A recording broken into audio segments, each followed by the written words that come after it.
So let's see if, there we go. And that's me, okay. All right, so today we're going to talk about envy, although I think I can go ahead and sit down. If we can rewind back to the worship service, I think Helene covered just about every point this morning. It was beautiful. Everything you said was marvelous, and I'm going to give you the end of one of the scriptures that she actually started when she talked about the grass withering away. That's going to be a key part of something David wrote later on. So, envy in the life of David. If we look in the Bible and we look at envy, we see it as one of the predominant things that starts out with a lot of the stories that we have in the Bible. Cain and Abel, Rachel and Leah, Joseph and his brothers, and then what we're going to hear about a little bit more today, Saul and David. How envy absolutely just crept right in and ruined some lives and made it very difficult. And what is the key about how those ruin those relationships and what it ruined in terms of those relationships with God? I mean, if we want to read even further, we can go to the New Testament. Even Pilate realized how bad envy was because he realized that the Jewish priests had Jesus arrested simply out of envy. They were envious of his stature with the people, something that they didn't have. So as we heard, envy, the definition is a resentful. It is relentless, but it's a resentful, dissatisfied longing for someone else's possessions, their position, their fortune, their achievements, their success. Somebody else has something that you want, and you're not happy with yourself. Now that's envy. Now we know envy and jealousy sometimes get interrelated. We'll describe what the difference is between the two of those in a moment. They should not be used necessarily synonymously. So what is the difference? Envy is the reaction that we have about lacking something that someone else possesses. It's within us, and it's a reaction about us lacking something that someone else possesses. Jealousy, however, a little bit different. Jealousy is a reaction within us about a fear or a threat of losing something that we possess. Someone is coming after or going to take from us. Maybe we have that position. Maybe we have that stature. Maybe we have that level of achievement. I think one of the things that I read, one of the easiest ways, is a husband being jealous when someone else is paying attention to his wife. Wait a minute, that's that husband's wife. Why are you flirting and paying attention to her? But then there's a reaction within that person that has a fear that they're going to lose that person just from that. And then it's a whole other sermon coming that can come with how that husband should be reacting and how the wife will react as well. But let's talk about envy and its roots and where it started. The first one that we really have, the first story that we really have is Cain and Abel. Don't worry, I'll get to David. I know we're here to learn about David and the story of David today, but let's talk about Cain and Abel for a second, because this one is pretty straightforward, and it really sets a tone for every other instance that we have in the Bible. Cain and Abel, if you want to read along in Genesis 4, it's verses 3 through 7. In the course of time, Cain brought some of the fruits of the soil as an offering to the Lord. Notice, some of the fruits. Abel also brought an offering, but he brought the fat portions of some of the firstborn of his flock, some of his best. The Lord looked with favor on Abel and his offering, but so Cain was angry, and his face was downcast. So the Lord said to Cain, "Why are you angry? Why is your face downcast? If you do what's right, will you not be accepted? But if you don't do what is right, listen, sin is crouching at your door, and it desires to have you, so you must rule over it." God didn't give a favor to Cain's offering, but he didn't punish him for it. Just didn't give him favor. He took it as a teachable moment. He gave him a chance to say, take a look. Sin's ready to come in here. Realize what you did. You gave me some. You didn't give me of your best. And all I've asked for is the best in that offering. Abel did that, And that's why he's found favor. That's all it was.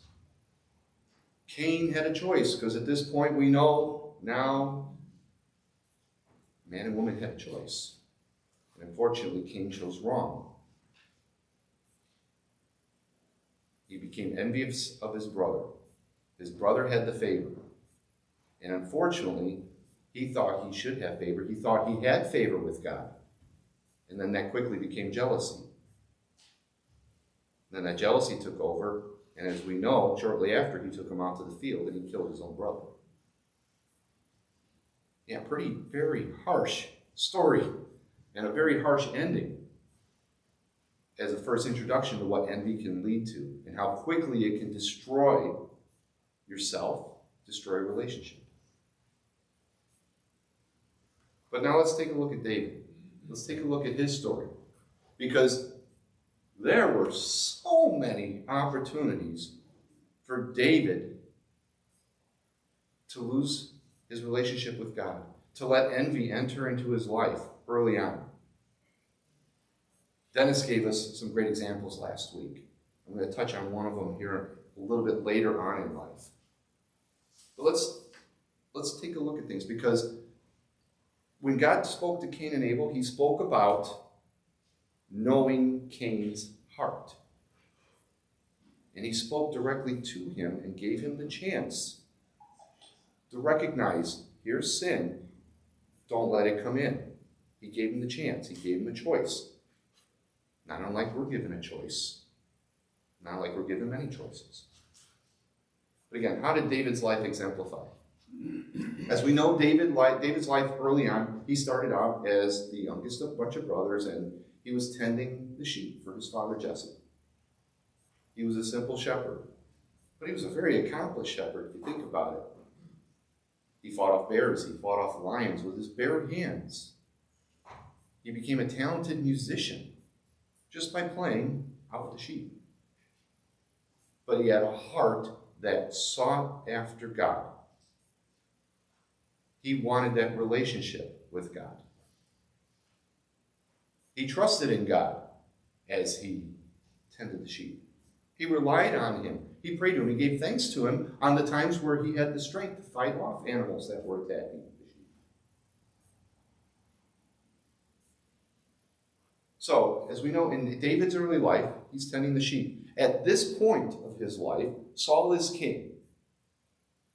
We read it early on in 1 Samuel, like I think 14th, 15th chapters. Saul's a great king. He's doing a fantastic job. God is with him. He's been anointed. And then he makes a huge mistake. Saul decides that when he is told by Samuel to go wipe out the Amalekites, wipe them out totally. Take out the king, take out the men, take out the women, take out the children, the cattle, everything. Leave nothing behind.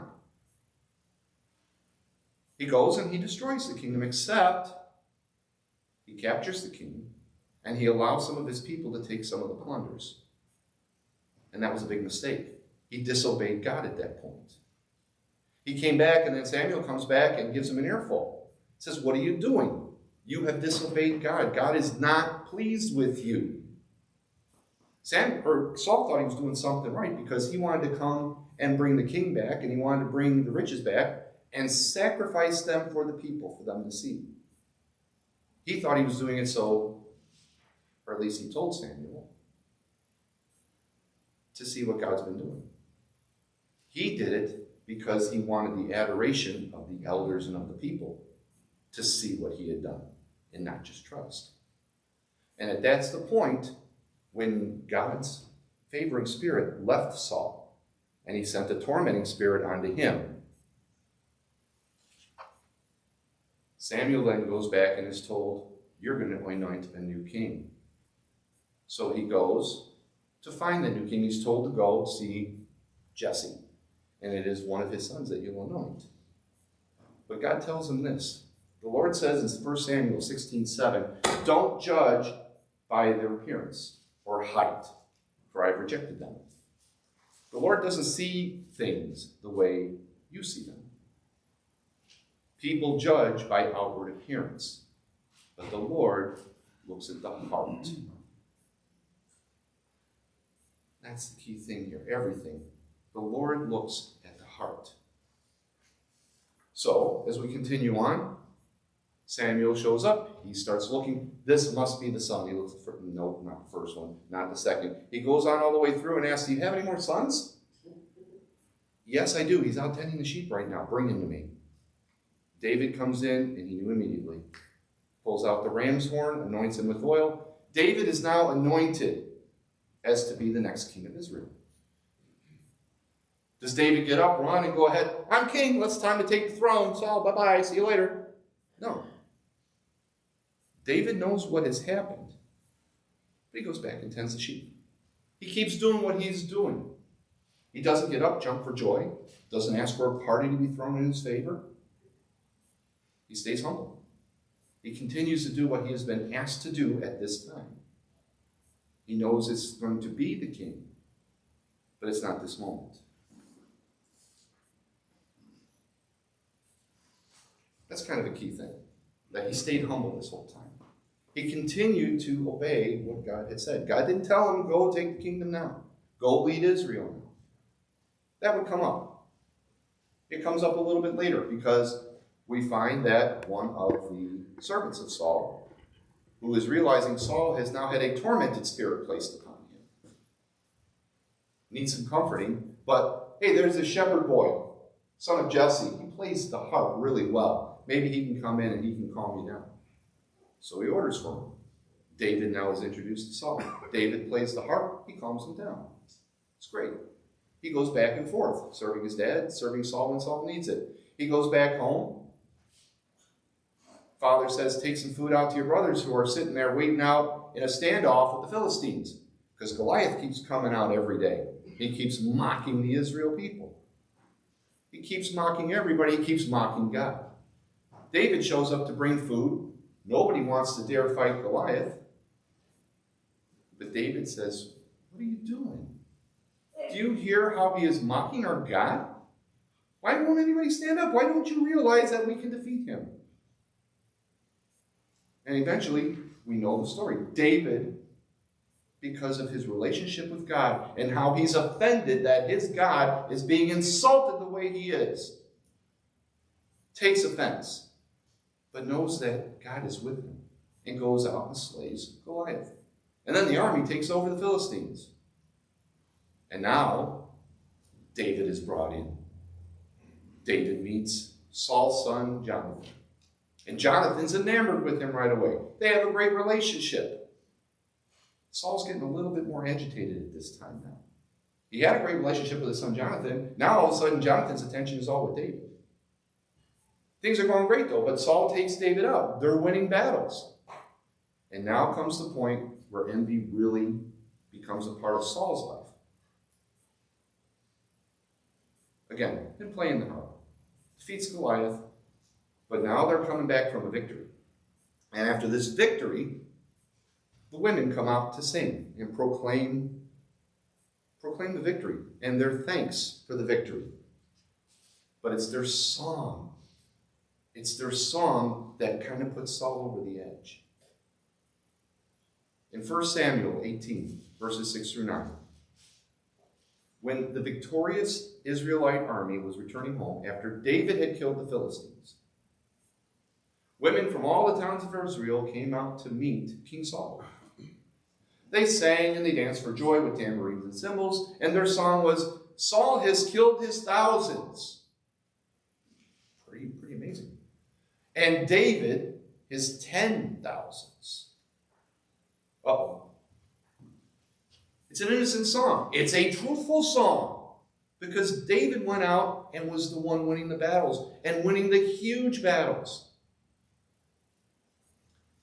Now the 8th and 9th verse, this is where we start to get this song. That song made Saul very angry. What's this, he said? They credit David with 10,000s and me only thousands? He thought it was good to be king. He's the king. No, David is getting the credit.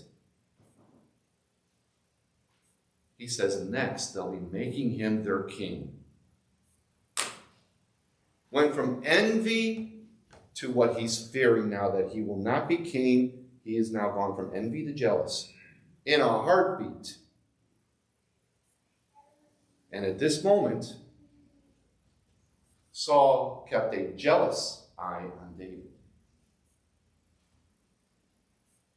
It went from just a dissatisfaction with himself, knowing that he had disobeyed God, knowing that Samuel had told him, bye-bye, sorry, I'm not going to be talking to you anymore. You found his favor with God. You messed up. Didn't know that David's been anointed the next king. He just knows that the Spirit of God has left him and a tormenting spirit is on him. So he knows God has left him. He's already got that fear going on. But now he sees David, and now he's jealous of him because he thinks he's going to be the next king. So David's still doing his job, though. David's not saying, throw me a party. David's not saying, give me this, give me that. David's not saying, hey, look at me, tens of thousands guy. No. David is still serving. He is serving Saul and following everything he's asking of him. Even when, as Saul looks at him harshly, he decides one day he's going to pin David against the wall by throwing a spear at him. Correct me if I'm wrong. If you just wanted to pin someone against the wall, wouldn't you just kind of hold them there? Or you would then walk up and gently make sure that you're grabbing a piece of clothing and putting him in? You're not going to stand from 20 feet away and throw a spear at him and try and pin him at a wall? No, he was trying to kill him. It says he was trying to pin him. But yet, David continues to dodge. Not once, but twice. Twice. But David doesn't leave. David knows he's been called by the king to lead, to play the harp for him, to help him. He doesn't leave, even though he knows by now that he's trying to kill him when he does this. Keep that in mind for a little bit later. He hasn't left yet. But eventually it gets to the point where he knows he's going to kill him, and everybody tells him, you need to go, you're going to be killed. Okay, so he goes and he flees. And we know the story of David. He's gone out, he has fled the kingdom. He has fled away from Saul. But as he's hiding in the cave, and Dennis talked about this last week, Saul came in, he came to relax, relieve himself. And he's right there. He didn't know he came into the same cave that David was hiding, didn't see him. And the men that were with David said, here's your chance, kill him, get rid of it. Then you're free, you're good, you're clear, you're good to go. You don't have to worry about being killed. And it would have been right for David to do so at that point, knowing that this man has been trying to kill him now for a considerable length of time. But David didn't kill him. David stayed humble. He stayed to the task. He stayed to his servitude to his king. He kept his relationship impure with God as well. He did not. Instead, he just cut off a piece of his garment. He wound up showing him, I could have killed you, but I didn't. That's amazing. I would hope that I would do the same thing if I was in that same situation. But David stayed humble. He acted wisely. He did not disobey God. Because at no point did we hear that God said, you should react. You should kill Saul. You should take over the kingdom. Now's your time. That didn't happen. That didn't happen until Saul died. David stayed away. Then David comes back. As we know, he becomes the king. He becomes the greatest king in Israel's history. He wins many, many battles. He continues to grow the nation of Israel to its largest and strongest stature ever. David brings the ark back to Jerusalem. He's restoring everything, and he's doing it all and giving glory to God. He's not sitting here and proclaiming credit for himself. At no point through all of this journey of David was he envious of Saul, was envious of Samuel, was envious of Nathan, was envious of Jonathan, was envious of anybody. He knew who he was. He knew what gifts he had. But he also knew that he had the Spirit of God with him. God was with him. He had that relationship. And nothing would interfere with that. Nor would he do anything to disobey or cross that relationship with God. So at no point did sin crouch in. Through this whole time where he could have easily just said, hey, by the way, that was me that killed all of them. Yeah, that's right. Just pass the word. He could have done that. He didn't. Not once. He didn't ask to seek it. It was given to him. But even with all that, we know, as we heard last week too, we know in the story of David, I'll let you read this for a second too. Might as well. This entire time, David's heart was pure and right with God. That's the biggest thing. I think I might have said it if I didn't. I'm saying it now. That's the biggest thing about all of this part of his life. His heart was pure and right with God. He continued to give God all the glory for what David was accomplishing, and his intentions were true to serve and glorify God. But as we learned with Cain and Abel, when God told Cain, sin is crouching right at your door, you have to be aware. It took just a fleeting moment for David to stray. And it was in a different way. We know about the story of him walking out and seeing Bathsheba. And the whole thing that became of that. He had to have Bathsheba. He then got her pregnant. He wanted to cover up for it. Sin number one. Cover up for it. Sin number two. Let's bring the husband in. Let's get him to lie down with his wife and, okay, nobody will know the difference. Only the two of us. Nobody will know the difference. God knew the difference. And I think he knew that too. But he was trying to cover it up in front of all the people. Because now he was concerned about the look of the people. He was envious of a woman, envious of a man who had a beautiful woman. Now all of a sudden it's turned not for jealousy. He wasn't jealous of Uriah. He was jealous of the fact that he had the adoration of people and he was going to lose it if word got out of what he did. So his envy turned to jealousy but went in a different direction and hit him even harder. So he brings Uriah in, tries to get him drunk, but Uriah, as a drunk man, was better than David was as a sober man. Seriously, he did not disobey his call. He did not go to lay with his wife, even though his king told him to, because his duty was to serve the king. And while they were at war, he couldn't do that. So he went back out to war. David sent him out in the war spot, had him killed. Okay, now I take in the widow, everything's still good. God knew. God told Nathan. Nathan came in and read him the riot act, so to speak. He told him, you did wrong. You know you did wrong. And you are going to be punished for it. Yes, you're going to be forgiven. You will not die this time. But forgiveness does not come without consequences. And his consequence was a fourfold punishment. Think about it. Now, the son that is from that encounter dies. Sons rebel against him. Sons kill each other. Sons take over his throne and throw him out of the kingdom. Yeah, he served for 40 years as the king of Israel, but 7 of them he served from Hebron because he was on the run. 33 of them were in Jerusalem. David's life was chaos. But yes, he did ask for forgiveness. But yes, one sin, and it was just the enviousness that quickly led to jealousy that did the whole thing in.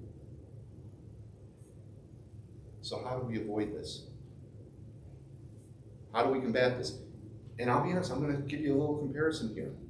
We know that we hear the story from the root of Jesse. Well, Jesse, David, all the way up to Jesus. What's the comparisons here? There's a lot of things that David did in early life that point right to Jesus. David acted humbly early in his life. Jesus acted humbly through his whole life. Though everyone praised and loved David, he didn't let it go to his head at first. He continued to serve Saul and the people for their own good, and he looked humbly and to the good of others. That's all David did. That's all Jesus did. It says Jesus acts wisely. There are 4 instances in 1 Samuel 18 that says David acted wisely. It's also in some versions says David acted or was successful. It's all the same. He continued to do what the Lord called him to do. That's how he was successful. He played the harp. He went on military expeditions for Saul, and he fulfilled the duty to which he was called, just as Jesus continued to go along and do all of the things that he was called to do. David never retaliated. That whole time that Saul was trying to kill him, he never retaliated. Even on the cross, Jesus never retaliated. He could have easily called 10,000 legions down, as we know, to save him from the cross. But no, he did not retaliate. He followed the call. David also remembered his anointing. He remembered when Samuel came and anointed him as king, but it wasn't his time yet. Jesus remembers his anointing by John the Baptist. Yes, but it wasn't time yet. But yet he needed to preach, and he did. David continued on, did what he needed to do, and served. Yes, he became king. Jesus never said no. As we see, David did. One big time. There's a second time that David did sin, that we do have a recording of. David did seek attention later on after he came back from Jerusalem. But we only have 2 instances with David. But this big one, again, leading up all the way from the beginning in Genesis, stories of envy, left and right, left and right, left and right, left and right, and then here we are with David. A dissatisfied longing for someone else's possession or position. David had everything, he just didn't have the woman that caught his eye. And that's where sin crouched in. So what do we do to avoid that? How did Jesus teach us? And how is Jesus' life, how is David's life a combative weapon against envy? The main thing with Jesus is he always acted in love. Where does love come from? Where do we say love comes from? It comes from the heart. What did we hear earlier about when God spoke to Cain? What God looked for when he told Samuel, don't judge by outward appearance, look toward the heart. If in the heart is where our love is at, and if that's where things are found, we're going to combat all of this dissatisfied longings for other things or desire for other things. We're going to rejoice in the fact that there are people around us receiving blessings that we might not be receiving. Think about that for a second. And think about the fact that you're standing with someone, your neighbor, your brother, your friend, that is receiving a blessing, and you're not rejoicing for what is going on there because God is blessing them right now, and you're there witnessing it. You're witnessing God in front of you blessing someone that you actually know and care about. Oh, but it's not happening to me. No. Take that out. Take that out of your heart. We should be acting in love. Jesus gave us 2 commandments, as we know. The 2 that supersede or will cover everything else that was given as a rule previously. Love the Lord your God with all your heart and with all your soul and with all your mind. David did that as a young man. That's all he did. He looked to serve. He loved the Lord his God. He tended after his father's sheep. He played lyre. He took after. Even when he was trying to be killed, he still loved the Lord his God, and God did not tell him to run. He told him, keep helping Saul. He stayed there. There was nothing in there that he didn't give to God. So what did he need? He had it. He had the relationship right there. And then the second thing that Jesus says, love your neighbor as yourself. If you have that relationship with God and you can love that fact that you've got that relationship, share it with others and love your neighbor as you love yourself. The fact that you have that relationship. The fact that you know here that God has a plan for you. Jesus knew the plan that God had for him. We know that. We knew that what he came here for.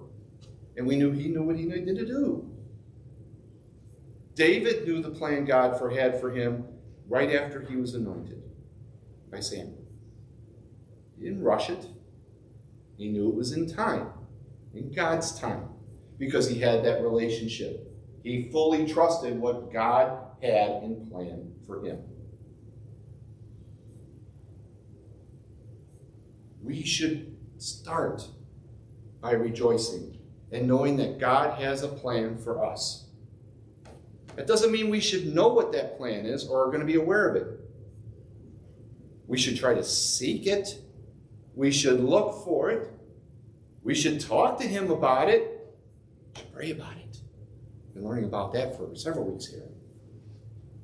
We should have that relationship. We should be asking what it is.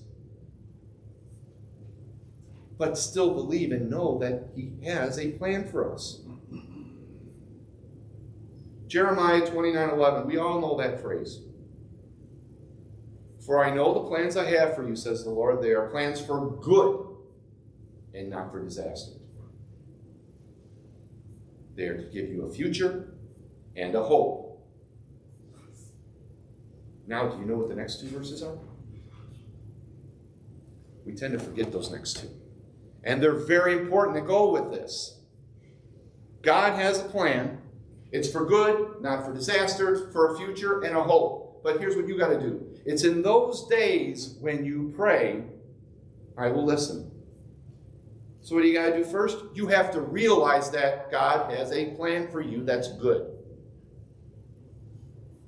I mean, really believe that he has a plan for you. Not like, I got to do this, I got to do this. I don't see an end to this. What's going on? I'll keep trudging through this. No, start rejoicing in the fact that there is a plan that's going through all of this that God has for you, and this is part of the plan.